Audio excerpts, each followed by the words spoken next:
Diarrhoea ক্যাম্পেইনের শুভ উদ্বোধন করা হয়েছে।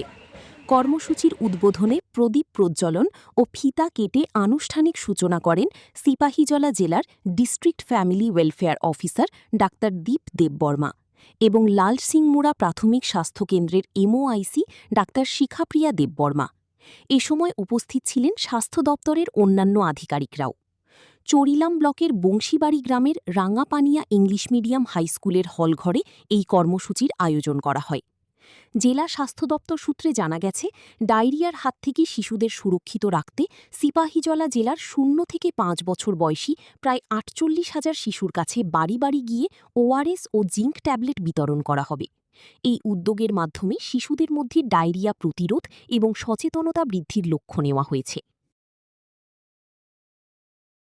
ছোট বাচ্চারা আছে, ওদের কাছে আমি যাই বলি না কেন, ওদের কাছে এই বয়সে হয়তো ওরা বুঝতে পারবে কিনা আমি জানি না, কিন্তু উপস্থিত যারা আমার এখানে আশাকর্মী এবং অভিভাবকগণ এবং হাসপাতালের স্বাস্থ্যকর্মীরা আছেন, আপনাদের কাছে আমার এতটুকুই নিবেদন থাকবে, যেহেতু আমি district health and family welfare society health ডিপার্টমেন্টকে রিপ্রেজেন্ট করছি এখানে, যে স্টপ ডায়রিয়া ক্যাম্পেইন বিশেষ করে যারা 5 বছর বা 5 বছর নিচে যে বাচ্চারা আছে তাদেরকে দেখাশোনার দায়িত্ব আমাদের নিতে হবে, যে ডায়রিয়ার আক্রান্ত হয়ে যেমন ওদের কিছু না হয় সেই জিনিসটা আমাদের লক্ষ্য রাখতে হবে।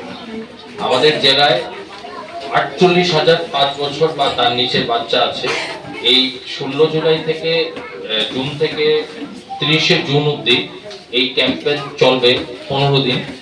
তাতে 5 বছর অবধি যে বাচ্চারা আছে প্রত্যেক বাচ্চার বাড়ি বাড়িতে যাওয়া হবে। আমার আশা যারা কর্মীরা আছে ওনারা যাবেন এবং প্রত্যেক 5 বছর নিচে আশারা যাওয়ার পরে বাড়িতে প্রত্যেকের বাড়িতে একটা করে ওআরএস আর 14টা করে জিঙ্ক ট্যাবলেট সবাইকে দেওয়া হবে। এবং শুধু তাই নয়, ডায়রিয়া হলে পরে কি করতে হয় সেটা নিয়ে ওরা কথাবার্তা বলবে। তো মূলত হ্যান্ড ওয়াশ, হাত কিভাবে পরিষ্কার করতে হয়, জল ফুটিয়ে খাওয়ার জন্য কাউন্সিলিং করা এবং সেই জিনিসগুলি নিয়ে এসে আমার আশা কর্মীরা করবে। বিগত দিনেও আমরা করেছি, প্রত্যেক বছরের ন্যায় এই বছরও আমরা এটা করছি। যদি সিপাহীজলা ডিস্ট্রিক্টের কথা বলি, আমাদের গত বছর 5 বছরে 48,000 বাচ্চার মধ্যে আমাদের প্রায় 3,500 বাচ্চার গত বছর সারা বছরের মধ্যে ডায়রিয়া করে আমাদের রিপোর্ট এসেছিল। কিন্তু এখন যে ট্রেন্ডটা দেখছি, আমাদের ডায়রিয়ার সংখ্যা খুবই কম এসছে বাচ্চাদের মধ্যে।